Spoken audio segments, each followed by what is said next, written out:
को बाबा साहेब अम्बेडकर ने बनाया, उस संविधान को सामने रखकर गरीब और मजलूमों से इंसाफ हो। भारत के वजीर आजम आप देखे होंगे दुबई गए थे, दुबई के शेख से मिले, यहां भी इतना उसको गले लगा लिए, इतना गले लगा लिए कि वो भी परेशान नजर आ रहा था। भाई क्या मोहब्बत है। मोदी जी कभी हमको भी आप गले लगा लेते, बिल्किस बानो के सर पर हाथ रख देते, बोलते तू मेरी बेटी है। मगर मोदी जी को उस शेख से बड़ी मोहब्बत है। मोदी जी कभी आप देख भी लेते कि बहरौली की मस्जिद को शहीद कर दिया गया। आपकी पार्टी में एक भी मुस्लिम एमपी नहीं है मोदी जी, आपकी पार्टी में एक मुस्लिम मिनिस्टर भी नहीं है। और मगर मोदी जी बोलते सबका साथ, सबका विकास, सबका विश्वास। ये बोलने में अच्छा लगता है, अमल तो होता नहीं है। अब बीजेपी कह रही है 370 लेकर आएंगे। मैं सीमांचल की जनता से वादा कर रहा हूं, मैं भारत के गरीब और मजलूम आवाम से वादा कर रहा हूं, मैं भारत के उन तमाम शहरियों से वादा कर रहा हूं जो इस मुल्क को गांधी और अंबेडकर का मुल्क मानते हैं, जो इस मुल्क को उसका मुल्क मानते हैं जहां पर इसकी जमीन में मोहब्बतें हैं। हम पूरी कोशिश करेंगे कि तीसरी मर्तबा भारत का प्रधानमंत्री नरेंद्र मोदी ना बने। हम पूरी कोशिश करेंगे इंशाअल्लाह ताला, हम पूरी कोशिश करेंगे कि दोबारा बीजेपी सत्ता में ना आए। मगर बताओ 2014 और 19 में कैसे बने नरेंद्र मोदी देश के वजीर आजम?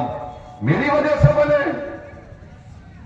आप इनसे पूछो जाकर, ये तेजस्वी से और ये गठबंधन के लोग इसी की वजह से बने।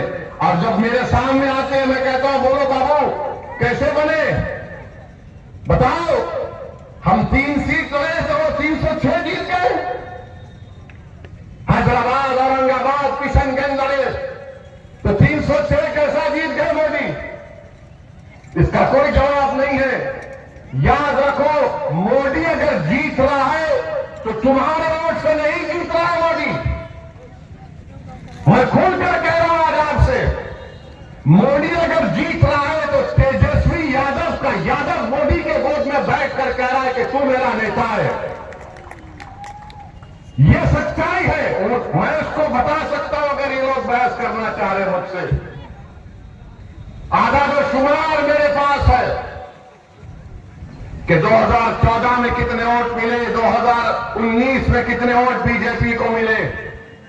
और हमको हमारे गले में सांप डाल दिया जाता है, अरे भाई वो मौलाना, वो खिबला हजरत, अब के बाद सेकुलरिज्म को बचा लो। हम बचाएंगे?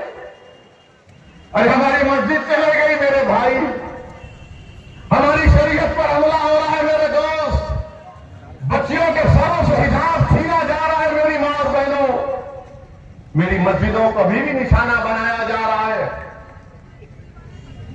मुझसे कहा जा रहा है कि तुम दूसरे दर्जे के शहरी हो, तुम क्या कर रहे हो बचाने के लिए? कब तक तुम अख्तरुल ईमान और ओवैसी पर इल्जाम लगाओगे? अरे बताओ तुम क्या किए? अरे तुम तो अपने आबा अजदाद की सीट को नहीं बचा सके।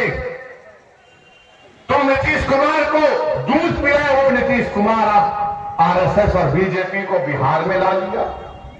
तुम सत्ता में थे, अच्छा हम गुनाहगार हैं तो बताइए, सीवान का भी हमारे भाई थे यहां पर, हमारे भाई ने कहा वो 60 साल का लड़का, क्या नाम था उसका, वो लड़का 60 साल का था, उसको जेल में डाल दिए।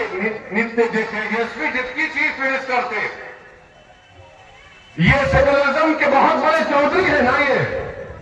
हम गुनाहगार हैं, मगर 60 साल का बच्चा क्योंकि मुसलमान था वो 8 दिन जेल में था। कानून के मुताबिक जो 13-14 साल के बच्चे होते, 17 साल के, उनको जेल नहीं भिजाया जाता। 8 दिन, और 8 दिन वो बच्चे की मां जेल के सामने बैठी रहती थी कि मेरा बच्चा है। तुम्हारे भी पेट में औलाद होगी ना, तुम्हारा भी तो कोई बेटा होगा, तुम्हारा भी तो कोई पोता होगा। सोचो अगर तुम्हारे 8 साल के बच्चे को ले जाकर कोई जेल में करेगा कातिलों के साथ, डाकुओं के साथ, शराबियों के साथ, तो तुम्हारे सीने पर क्या गुजरती होगी बताओ। कहां गया जब सेकुलरिज्म? याद नहीं आया? यहां का तुम्हारा